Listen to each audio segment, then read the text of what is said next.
Back when I was in 6th grade, something happened that I'll never forget. Now, I'm getting ready to start college at Lakeside University this fall, but I need to share this story before I go. It's especially for any of you entering middle school, because those years can be more difficult than you expect. I was attending Red Hill Academy in Chicago, a school I'd been going to since preschool. Over time, I made friends with almost everyone in my grade, but then this new kid named Tyler transferred in, and he changed everything. At first, Tyler seemed like a quiet, respectful guy. He'd sit next to me in class and during lunch. I wasn't sure if he had a crush on me or just wanted to be friends, but it didn't bother me. A couple of weeks later, he asked for my number. I gave it to him, assuming he was normal enough to text like a regular friend. In the beginning, he texted about schoolwork and random stuff going on in the world, but then he asked me out. I kind of saw it coming, but when he finally did it, I politely told him no. He immediately hung up, and I messaged him saying I was sorry, but I just didn't see him that way. He never replied. The next day at school, I tried talking to him, thinking we could move past it. But Tyler ignored me, walked away, and wouldn't look at me. I felt bad, but I wasn't going to force a friendship, especially when I was just being honest. That afternoon on the school bus, I noticed him standing outside staring at me as I sat by the window. It gave me an uneasy feeling. I decided that until he apologized, I wouldn't engage with him anymore. The next morning, one of my teachers said I had to report to the principal's office. I had no clue why. When I got there, the principal said someone had accused me of cyberbullying two classmates, Eli and Mason. I was completely shocked. I denied it, but the principal showed me printed screenshots of messages, supposedly from me, saying mean things about them. I told him it was fake, it looked edited. He said I had one day to prove it wasn't real, or I'd be suspended for 2 weeks. I snapped a photo of the printout and left the office. At lunch, I found Eli and Mason and showed them the image. Their faces went pale. "Why would he do this to you?" Mason asked. I told them Tyler asked me out, and I turned him down, that was all. We went straight to the principal's office. Eli and Mason showed their message history with me, which proved I hadn't said any of the things from the screenshot. The principal apologized and said I was in the clear. That evening, I got an email from the assistant principal. Tyler had been suspended for a week for spreading false claims. I was relieved. I wouldn't have to see him for a while and could enjoy school in peace. But peace didn't last. That Saturday, I was heading home from hip-hop dance class. I used to dance back then, and I was alone on my block when I heard someone shout, "Hey!" I turned and saw Tyler standing there. I froze. How did he even know where I lived? We didn't have a student directory with home addresses, and the school was miles away. He must have gone out of his way to find me. I stepped back and asked how he found me. He exploded, saying I had no right to reject him and that I'd embarrassed him. I stayed calm and reminded him that I hadn't been cruel. I just said no. Then I told him he crossed the line by spreading lies and now showing up where I lived. He didn't care.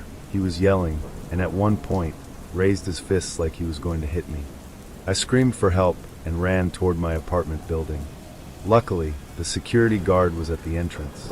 As soon as Tyler saw him, he took off. I told the guard what happened, and he asked if we should call the police. I told him no, but I'd handle it. When I got upstairs, my parents saw the look on my face and immediately asked what was wrong. I told them everything. My mom said she'd contact the school that night. I barely slept. I kept imagining Tyler still lurking nearby. That Monday, I was called into the principal's office again. But this time, the news was good. Tyler had been expelled for what he did. From that day forward, the rest of middle school flew by without any more drama. I never ran into Tyler again, and I hope I never do. To anyone just starting middle school, be smart about who you trust. Sometimes, even a small act of kindness can be taken the wrong way. Always trust your instincts, and don't be afraid to speak up.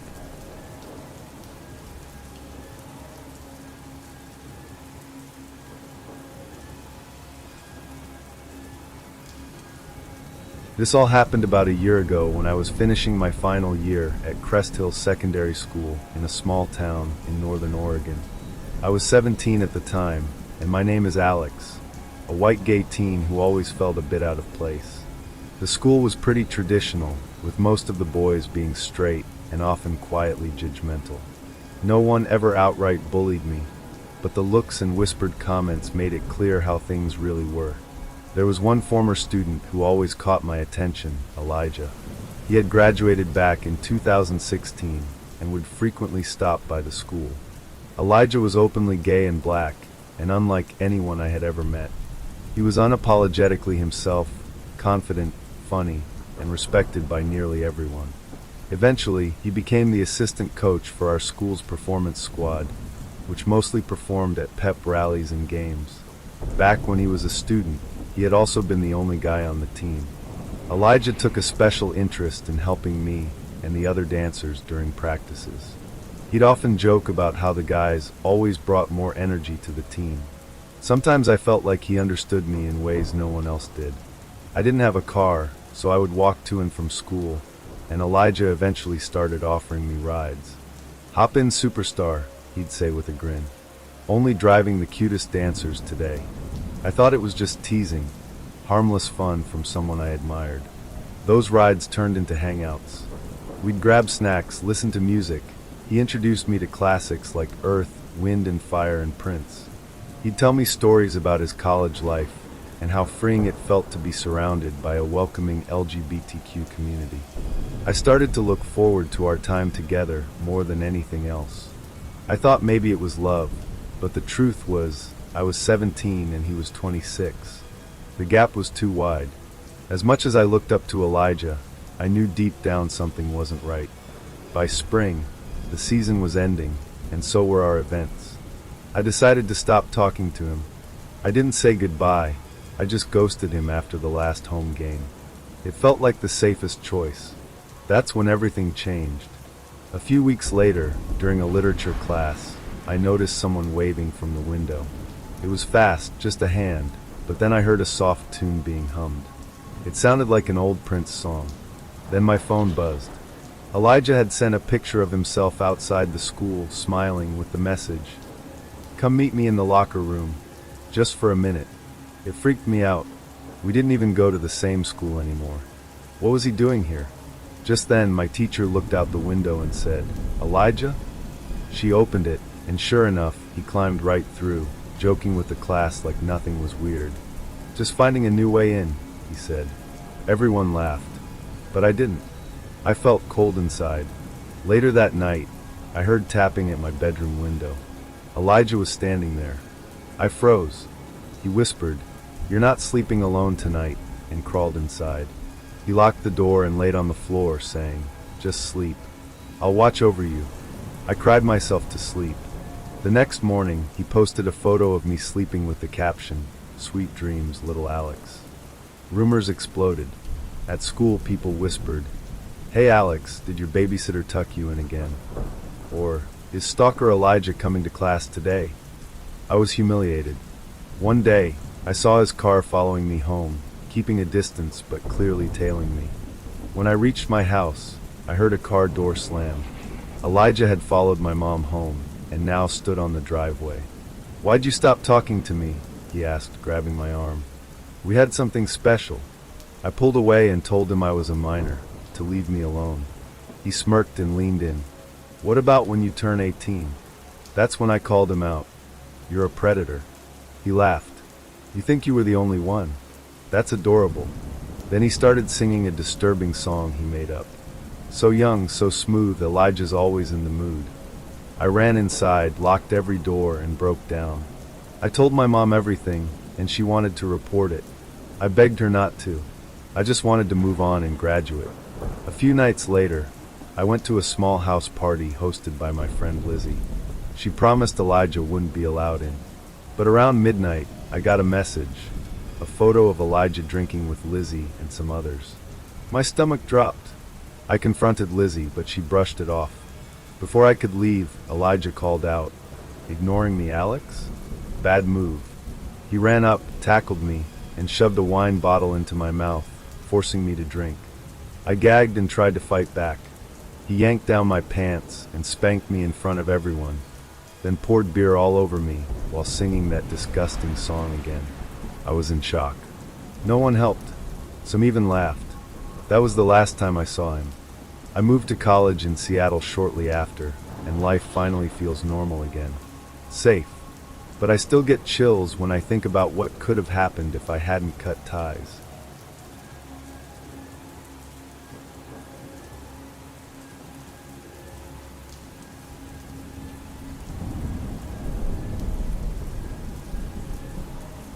Hey everyone, I'm Alex, and I'm in my mid-20s. I recently heard something wild about someone I used to know, and I need to share this story to process it. Fair warning, this story mentions some heavy stuff like crime, but I'll keep it light on details. Humor's my way of coping, so bear with me if I sound a bit snarky. Back when I was a moody 15-year-old, I moved to a new town with my aunt and uncle to get a fresh start. This meant starting at a new high school in a rough part of town called Westview. It wasn't the fanciest area. Most folks, including my family, were scraping by. Near the school was a community center where a lot of teens hung out, mostly guys from the local high school, trying to flirt with anyone who'd listen. Lunch breaks were the worst. I'd sit outside sipping soda, dodging awkward pickup lines from random dudes. Total eye-roll material. At this school, I made a few friends, but one girl stood out. Let's call her Sunny. She and I clicked fast, even though she could be a bit much. I was a bit of a pushover back then, and Sunny definitely knew how to get her way. She was cool, but trouble seemed to follow her. Still, we became tight, and our friendship was a whirlwind. Sunny mostly came to my place since I lived alone with my aunt and uncle, who were always working. But a few months into the school year, around October 2017, she invited me to her place. I was pumped. I'd never met her family, and she kept them a mystery. All I knew was she lived with her mom, stepdad, and little brother. When I got there, her family was awesome. Her mom was super welcoming, and her stepdad made the best tacos I've ever had. I started hanging out at their place more often, and it felt like a second home. Fast forward to early 2018, and it's Sunny's 16th birthday. Her family threw a small party at their house, and I was invited. We walked there after school, and it was a blast, music, food, the works. But things got weird toward the end. Sunny's biological dad, who I'd never met, showed up unannounced with a gift. I barely knew anything about him. Sunny just said he popped in sometimes. When he walked in, the vibe in the room shifted. Her mom's smile vanished, and everyone seemed on edge, except Sunny, who ran to hug him. He seemed okay, maybe a little off, but I didn't think much of it. I was just a clueless kid. Sunny introduced me, and we chatted briefly. He even invited me to join them for pizza the next day, and I said yes because, hello, free pizza. He left soon after, and we went back to the party. The next day, I met up with Sunny and her dad for pizza. He asked me random stuff, like if I was dating anyone, which felt a bit creepy, but not a big deal. I hung out with them a couple more times before my family moved to a new city in the summer of 2018. After that, Sunny and I lost touch. Years later, in 2022, I was in my second year of college when an old friend from high school, let's call her Jamie, hit me up. I was in a bit of a funk, so when she suggested grabbing coffee and catching up, I was all in. We met at a local cafe, and while we were chatting, Jamie asked if I'd heard about Sunny's dad. I hadn't. We hadn't talked in years. Jamie's eyes got wide, and she spilled this crazy story. Apparently, Sunny's dad had been involved in a serious crime. He'd killed someone, a woman who worked downtown, and got away with it for a while. Something about his van tipped off the cops, but Jamie didn't have all the details. She'd heard it through the grapevine, so I took it with a grain of salt. I went back to my dorm and tried searching online, but I couldn't find anything. The story slipped my mind until last month, April 2025, when I was swapping wild stories with a friend. I remembered Jamie's tale and decided to dig deeper. After some serious Googling, I found a news article that made my jaw drop. It was all true. Sunny's dad had killed a woman in 2019. He was caught a year later because of something unique about his van like a custom paint job or something. He was charged with manslaughter and got 8 years, but only served 4 because of time in custody. The article didn't say much about the victim, out of respect for her family, and I won't either. What hit me harder was learning he'd been released in early 2025, and then committed another crime, almost identical to the first. This time, he's facing harsher charges like first-degree murder. Both victims were parents, and it's heartbreaking to think about. I met this guy. I ate pizza with him. I was best friends with his daughter. I don't think I was ever in danger, but knowing I was around someone who could do something so awful, it's chilling. I can't imagine how Sunny felt when she found out. I wish I could tell you how Sunny's doing now, but I don't even remember her last name. Thanks for listening to my wild story. It's a lot, I know, and I kept it vague to respect the victims. Stay safe out there, everyone.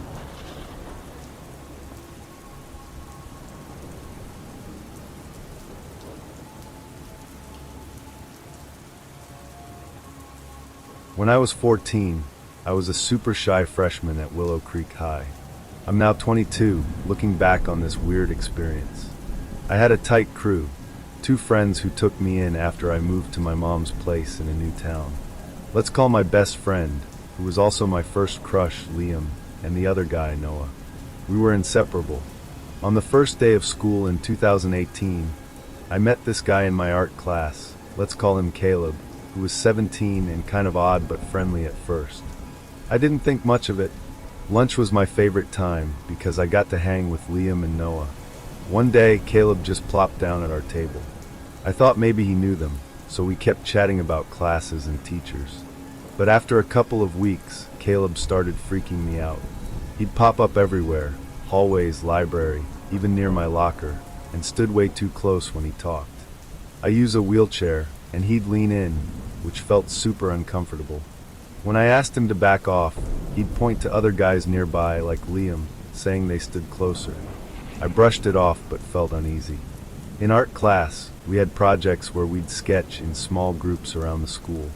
Caleb always picked me for his group, and I was too polite to say no at first. But he kept pushing to go to this quiet courtyard behind the school, which gave me bad vibes. I'd make excuses to stay in class, and my teacher, Ms. Harper, was awesome. She never forced anyone to leave. One day, I noticed Caleb had my school art app login saved on his laptop. I asked him to delete it, and he said he would, but I wasn't sure. Things got weirder. A few months in, I checked his laptop during a group project, and my login was still there, along with a bunch of others, maybe 15 or so. I got scared and told my school advisor, Mr. Grant. Big mistake. He called Caleb in and said someone reported him, which made Caleb furious. The next day at lunch, he stormed over, accusing me. I denied it, and Liam and Noah backed me up, telling him to chill. Turns out, neither of them even knew Caleb. He just sat with us because of me. Mr. Grant didn't take it seriously, didn't tell my mom or the teachers, and said it wasn't a big deal. After that, Caleb got pushier, always trying to get me to go to the courtyard alone, saying stuff like, "We need to finish our sketches." I was too nervous to tell anyone else, but Liam and Noah must have sensed something, because they started walking me to classes. I finally told Ms. Harper, who was amazing. She rearranged our class seats and paired me with another girl, Sophie, for projects. Caleb left me alone after that. He moved away after sophomore year, but when I was 16, he messaged me on social media. I blocked him right away.